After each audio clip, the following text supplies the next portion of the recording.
আমি আপনাদের কাছে অনুরোধ করব, জুলাই বিপ্লবের মাধ্যমে আমাদের শিক্ষা নিতে হবে। 1 নম্বর শিক্ষা, জোর করে ক্ষমতায় থাকা যায় না। এটা জুলাই বিপ্লবের শিক্ষা। গুম, খুন, আয়নাগর করে হাজার হাজার মামলা দিয়ে জনগণকে চিরকালের জন্য দমিয়ে দাবিয়ে রাখা যায় না। বিদায় নিতে হয়, করুণ বিদায় পরিণতি হয়।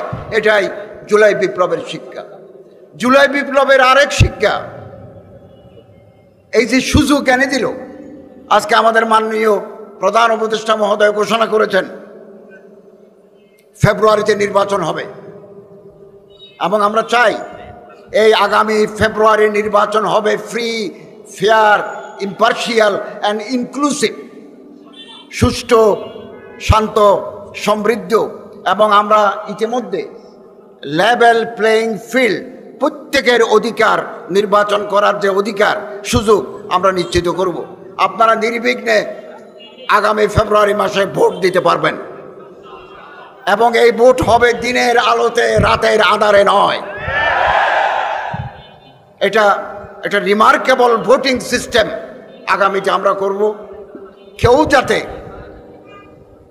পেশি শক্তি ব্যবহার করে ব্যালট বক্স ছিনতাই করতে না পারে, ওয়ার্ডে ওয়ার্ডে, গ্রামে গ্রামে আপনাদেরকে সতর্ক থাকতে হবে। আমরা চাই দেশের মানুষ যাদেরকে ভোট দিবেন তারাই ম্যান্ডেট প্রাপ্ত হয়ে আসবেন, আমরা তাদের হাতে ক্ষমতা হস্তান্তর করে দেব। মানুষের মধ্যে এটা ভুল ধারণা ছিল অনেকের মধ্যে যে অন্তর্বর্তীকালীন সরকার থেকে যাবে।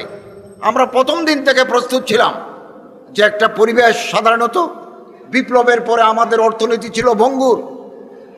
ব্যাংকের 80 লাখ টাকা লুটেরা শক্তি লুট করে নিয়ে গেছে। 80% টাকা, ইন্স্যুরেন্সের টাকা নাই। ব্যাংকগুলো তারল্য সংকটে, ব্যাংকগুলো মুমূর্ষু অবস্থা। আমরা যখন গত বছর 8ই আগস্ট দায়িত্ব নিই, তখন ব্যাংকের রিজার্ভ ছিল $20 বিলিয়ন। এই 1 বছরের ভিতরে আমরা $31 বিলিয়ন রিজার্ভে মজুদ রেখেছি, এবং একটা সাউন্ড ইকোনমিক সিস্টেম আমরা দিয়ে যাচ্ছি। আইন শৃঙ্খলা পরিস্থিতি আমরা চেষ্টা করেছি।